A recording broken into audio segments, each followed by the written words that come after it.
সবাই কেমন আছো? আশা করছি তোমরা খুব ভালো আর সুস্থ আছো। সবাইকে জানাই শুভ সংক্রান্তি, অনেক অনেক শুভেচ্ছা। তো এইদিকে সকাল সকাল সব কাজকর্ম সেরে চা পুজো হয়ে গেছে আমার। তো এবারে যাব রান্নাঘরে। চাটা খেয়েছি, ব্রেকফাস্টে শুধু ব্রেড খেয়ে নিয়েছে ওরা, আর ছোটো ছেলে পড়তে গেছে, বড়টা ঘুমাচ্ছে। তো রান্নাঘরে চলে এসেছি। এই দেখুন কী রান্না হবে আজকে তোমাদের দেখাচ্ছি। তো চলো ব্লগটা এখান থেকে স্টার্ট করছি।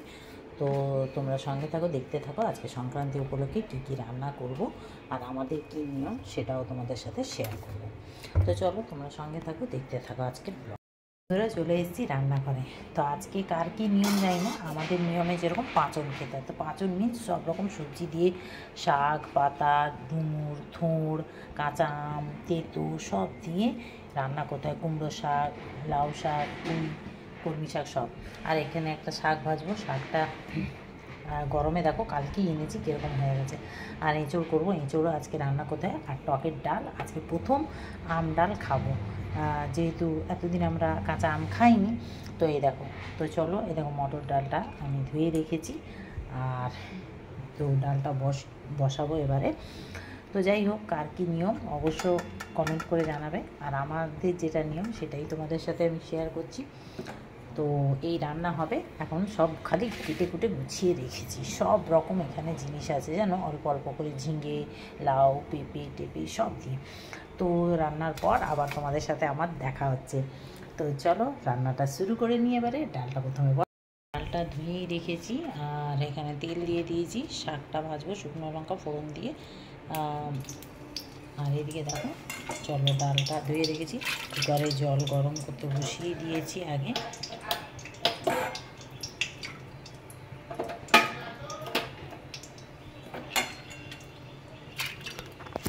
চলো শুকনো লঙ্কা ফোড়ন দিয়েছি, ফোড়নটা হয়ে গেছে। এইভাবে দিয়ে দেবো, দিয়ে রাখো।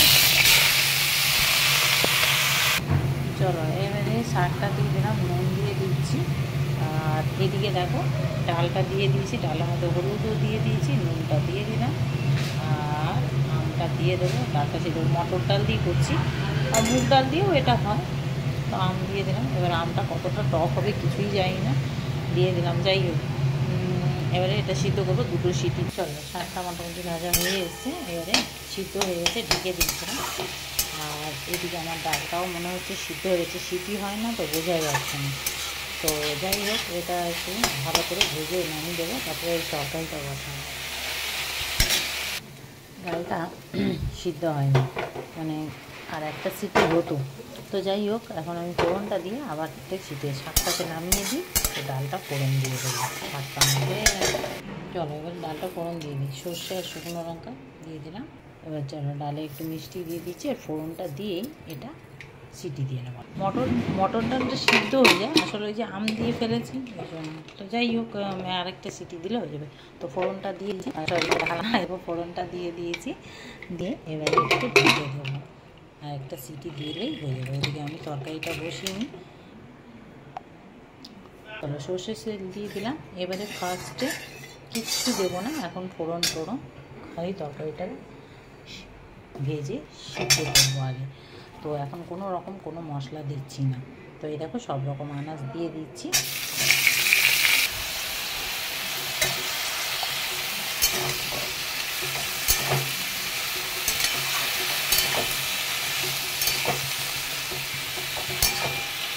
চলো একটু নেড়ে চেড়ে নিলাম। এবার এটা হাই ফ্লেমে ঢেকে রেখে দেবো 2 মিনিট। একটা টমেটো,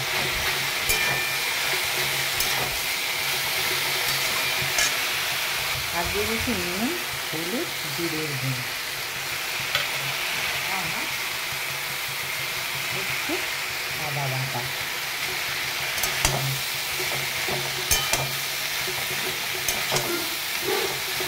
জল দিয়ে এবারে কষানো। তো চলো একটু নেড়ে চেড়ে নিলাম। এবারে জল দিয়ে দেবো পরিমাণ মতো, মানে যতটা সিদ্ধ হবে ততটার মতো জল দিয়ে দেবো আর কি। তো দেখো এইবারে চলো এটাকে ঢেকে দেবো, ঢেকে এটা লো হিটে রান্না করে নেব, সিদ্ধ হওয়া। তো এই দেখো ডালটা হয়ে গেছে একদম। আসলে ডালে নুন দিতে ভুলে গেছে তখন, ওই জন্য সিদ্ধ হতে চাইছিল। তো চলো ডালটাকে এবার নামিয়ে দিই। এইবারে ব্যাস মোটামুটি এইভাবে সিদ্ধ হয়ে গেছে এইভাবে। এবারে এটাকে চলো নামিয়ে নেব। চলো এবারে এটাকে তুলে নিচ্ছি। চলো এবারে একটা মশলা রেডি করব। তো দিয়ে দিচ্ছি তেজপাতা, শুকনো লঙ্কা দিয়ে, আর এই যে গোটা মশলা ধনে জিরে মৌরি আর এলাচ দারচিনি এগুলোকেও দিয়ে দেবো। এখান থেকে আমি দুটো এলাচ আর দারচিনি তুলে রাখছি ফোড়নের জন্য। চলো এটাকে 2 মিনিট লো ফ্লেমে একটু তেলে নেব। দিয়ে আমি শিলেই গুঁড়ো করবো, মিক্সিতে না, শিলের মধ্যে এটা গুঁড়ো করে মশলাটাকে বেটে নেব। চলো এটা হয়ে গেছে, এটাকে নামিয়ে এবার এগুলোকে কেটে নেব। আমি ছুরি দিয়েই কাটছি এখানে দাঁড়িয়ে।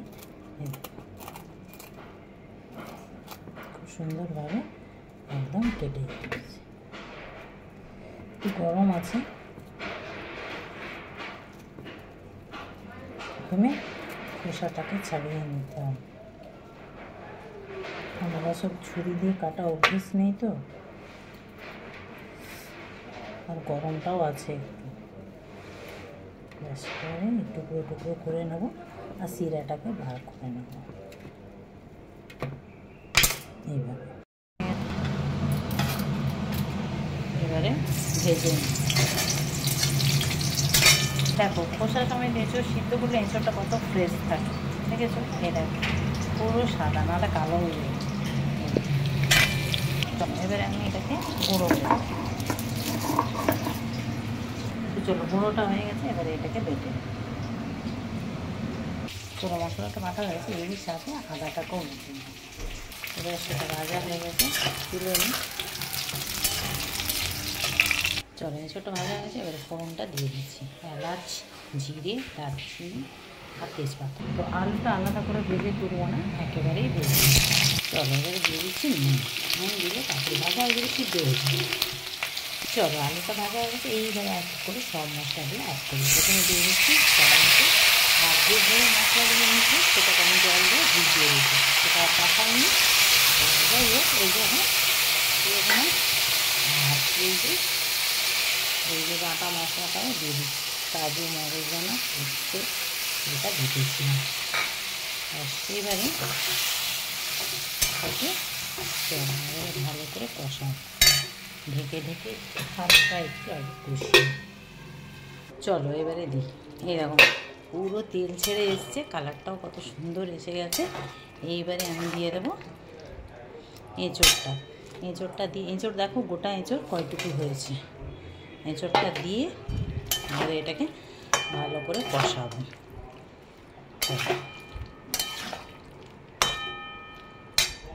চলো এবারে একটু এটাকেও ঢেকে দিই 2 মিনিটের জন্য। চলো 2 মিনিট পর পুরো তেলটা ছেড়ে দিচ্ছে। এইবারে দিয়ে দেবো ফ্লেমটা লো করা অবস্থায় টক দই। টক দইটা দিয়ে ভালো করে এটাকে একটু নাড়িয়ে নেব।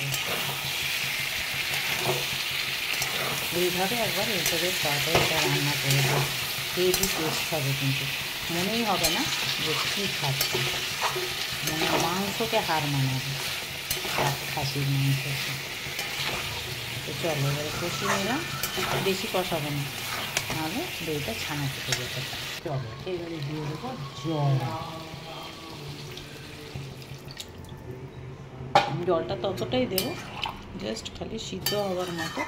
দেখো এত সুন্দর কালার, কেউ বলবে পেঁয়াজ রসুন ছাড়া এই রান্নাটা হয়েছে। চলো এবারে দিচ্ছি অল্প একটু চিনি। এই যে ভাজা মশলাটা দিয়ে দিচ্ছি অল্প একটু, ব্যাস বাকিটা পরে দেবো। এবারে এটাকে ঢেকে দিচ্ছি লো ফ্লেমে, একদম এটা 5 থেকে 7 মিনিট রান্না হবে। এটা অলমোস্ট একদম কমপ্লিট। বাও, তো দেখো কত সুন্দর হয়েছে কালার আর স্মেলটা এত সুন্দর আসছে বলে বোঝাতে পারবো না। দেখো পুরো মাংসর মতো হয়ে গেছে, তাই না? সিদ্ধও হয়েছে খুব সুন্দরভাবে। তো এইবারে দিয়ে দেবো মশলাটা আর একটু দিয়ে ব্যাস, এবারে গ্যাসের ফ্লেম অফ। এবারে একটুখানি ঘি দিয়ে দেবো, একদম অল্প তেল, অলমোস্ট অনেক বেশি হয়ে গেছে, তো ঘিটা জাস্ট একটু ফ্লেভার। এইবারে এটাকে রেখে দেবো 5 মিনিট স্ট্যান্ডিং টাইমে, তারপরে ফিরে আসছি। গ্যাস কিন্তু অফ হয়ে গেছে। ব্যাস ফিরে এলাম 5 মিনিট পর। ওয়াও, তো দেখো কি সুন্দর হয়েছে। তো ব্যাস এবারে এটা নামিয়ে নিয়েছি, মানে ঢেলে নেব আর কি। তো নিরামিষ রান্না একটু জুত করে না করলে কিন্তু ভালো লাগে না, একটু হলেও জুত করে করতে হয়, তাহলে মনেই হয় না যে নিরামিষ। তো যাই হোক, এই রেসিপিটা আমার বাড়িতে সবারই খুব পছন্দের, মানে এইভাবে রান্না করলে। আর সত্যি বলছি, মানে মাংসকে একদম হার মানিয়ে নেবে এরকম একটা রেসিপি। চলো এবারে দিয়ে দিচ্ছি একটু ভাজা ও মশলা, ফ্লেভারটা আরও পাওয়ারফুল হবে। তো এই দেখো, তোমাদের কেমন লাগলো জানাতে বললো না। ভালো লাগলে কিন্তু প্লিজ লাইক শেয়ার করো, পেজটাকে ফলো করো, ইউটিউবটাকে সাবস্ক্রাইব করো। আর এটা না ভাত, রুটি, পরোটা, লুচি সবের সাথেই খেতে পারবে।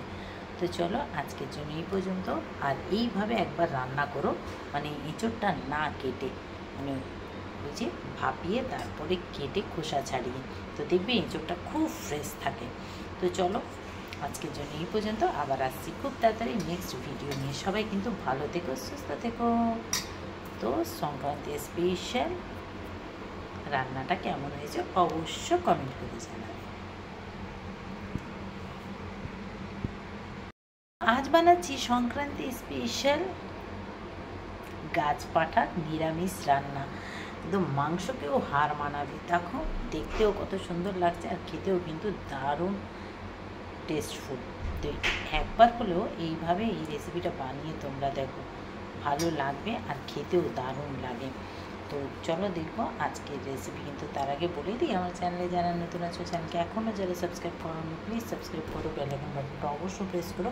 আমার নিত্য নতুন রান্নার ভিডিওর আপডেট পাওয়ার জন্য ফেসবুক পেজটাকে অবশ্যই ফলো করো। একটা সিক্রেট ভাজা মশলার সাথে আর এঁচোড় গোটা সিদ্ধ করে রান্না করলে এর স্বাদটা কিন্তু আরও বেড়ে যায়। তো চলো দেখবো আজকের রেসিপি, আর বক বক না করে স্টেপ বাই স্টেপ ফলো করবো। রান্না হলো কমপ্লিট, এবার গ্যাস মুছবো। ধামা বাসন তো মেজেই গেলাম দুবার, এখনও এই যে টড়া রয়েছে, দুবারের বাসন। আর ছোটো ছেলে ওর বাবার খাওয়া হয়েছে, ও ডিউটি বেরোচ্ছে, বেরিয়ে গেছে। সাইকেল নিয়ে যাচ্ছ? চলো দাঁড় করে দিয়ে দেখি। রোজ খালি এসিটাকে চালিয়ে বহুত মজা সে একদম শুয়ে থাকবে। এদিকে যাচ্ছে,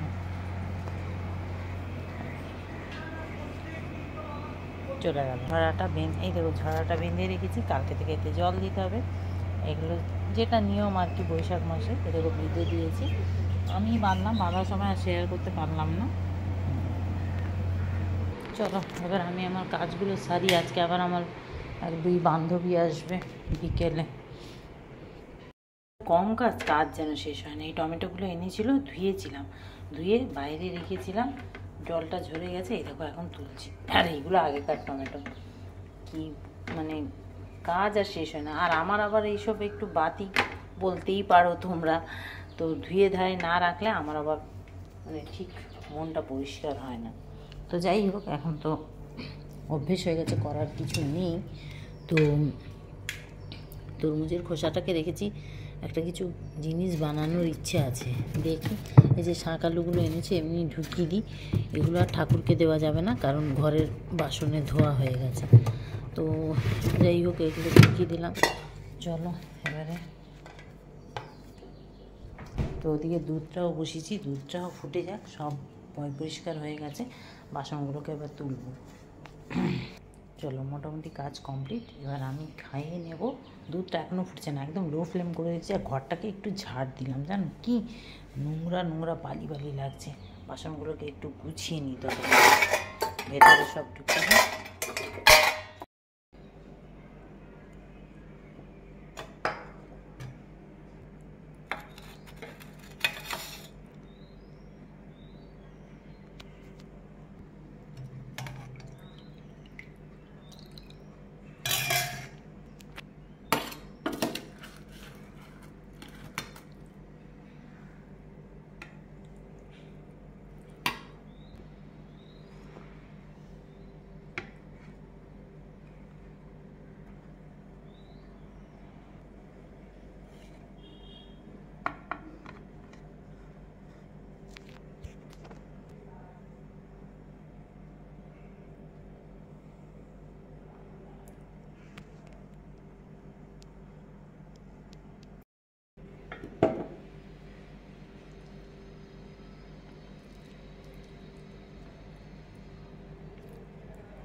খাওয়া দাওয়া হলো, বাসনগুলো ধুয়ে রাখলাম।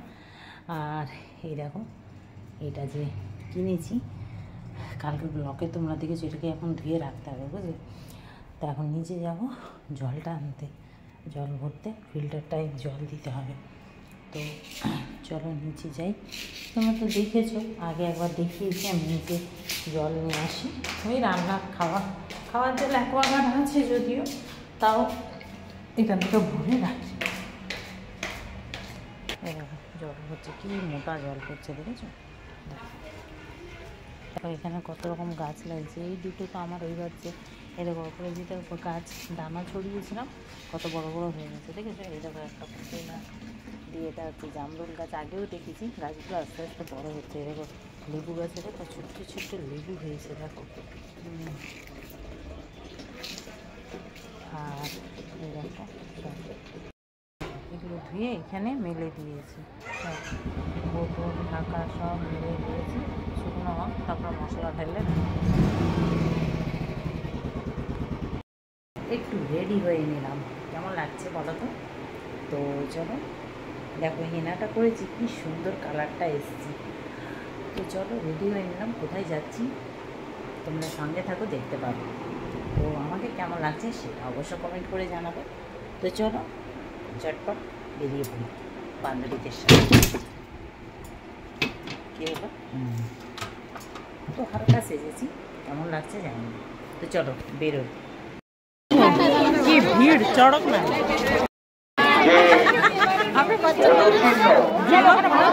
ঠাকুর দেখতে এসছে সব। আয়োজন করা হয় এবং আপনারা সকলে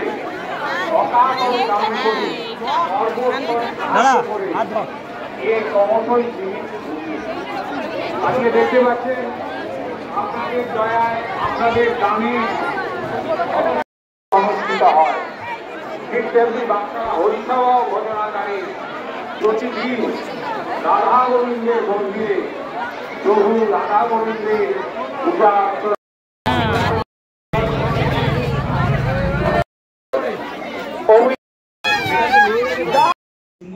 মেলা থেকে ভাজা বাদাম নিয়ে এসেছি, আমরা খাচ্ছি ভাজা বাদাম, মেলা থেকে নিয়ে এসেছি। আজকে আরেকটা গিফট আসলো, গৃহপ্রবেশের গিফট, একটা সেট এলো, ডিনার সেট। এটা বড় প্লেট, এটা বড় বাটি, ওটা ছোটো বাটি, আর দুটো প্লেট আছে। আমি তো বলছি দুটো বাটি দুটো প্লেট। ভালো আছে, ভালোই আছে। যতই ঘোরাঘুরি করি যাই করি না কেন, ঘরে এসে রান্না করতেই হবে। এখন আটা মাখছি, এই রাতে রুটিটা করবো, তরকারি তো আছেই। চলো, আটা মাখা হয়ে গেছে।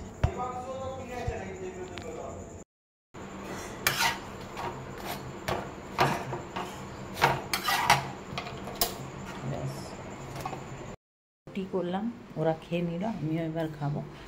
আর ড্রেস ছাড়বো, ফ্রেশ হবো একটু, তো চলো ব্লগটা এখানেই এন্ড করছি। তো তোমাদের আজকের ব্লগটা কেমন লাগলো অবশ্যই কমেন্ট করবে। আমি এই লাইফে ফার্স্ট টাইম কিন্তু চড়ক মেলায় গেলাম। এত বছর ধরে সাঁতরাগাছিতে আছি, আমি কোনোদিন চড়ক মেলা দেখিনি। 23-24 বছর হয়ে গেল, এই ফার্স্ট দেখলাম। তো যাই হোক, ভালোই লাগলো। কী ভিড়, মনে হচ্ছে যেন দুর্গাপুজোর ঠাকুর দেখতে বেরিয়েছি। তো যাই হোক, আজকের ব্লগটা কেমন লাগলো অবশ্যই কমেন্ট করে জানাবে। ভালো লাগলে প্লিজ লাইক শেয়ার করো, পেজটাকে ফলো করো, ইউটিউবটাকে সাবস্ক্রাইব করো। আমাকে কেমন লাগছে অবশ্যই কমেন্ট করে জানাবে। তো চলো বন্ধুরা, সবাই ভালো থেকো, সুস্থ থেকো। আজকের বছরের শেষ, চৈত্র মাস শেষ, কালকে পয়লা বৈশাখ। তো কালকে আবার দেখা হচ্ছে আমাদের নতুন একটা ব্লগের সাথে। আগাম শুভেচ্ছা, শুভ নববর্ষে। Good night. পেজটাকে ফলো করে দিবে, লাইক শেয়ার কমেন্ট, ইউটিউবটাকে সাবস্ক্রাইব। Tata, good night.